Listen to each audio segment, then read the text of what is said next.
So inana day kalisod ug kamubo ang buhok sa pilingwapa karon please lang. Anyway, day daghan day mga pilingwapa din no nga nag-inquire sa kuha ba. Kay lagi daw day no mubura day lang buhok din no dapat na barato ra akong pangayo sa ilaha oy. O di ba day inana ka pala desisyon ang mga pilingwapa oy. So anyway day no, abi bitaw din nyo day no, mas lisod trabahoon day no ang mubo kaysa sa taas. May pahinuon day no day nga barato ra kung pangayo day no kung taas ang inyong buho kaysa sa mubo ba. Kay kana magumubo day no, grabe na kalisod plansyahon oy. Sa mo bitaw inani na ka-damage ang inyong buho. Then aside na day no, inana ka-damage ug kadra inyong buhok day no, inyo hara ba din kung tulog-tulugan ba.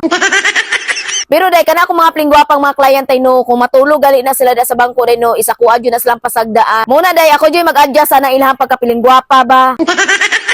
So dili lang jud ako na sila pukawon day no day kay para pod makapahulay sila ba sa mo bitaw gikan sila sa trabaho. Muna musabot jud ko sa mga pilingwapa na din no nga ilahara kong tulog-tulugan oy.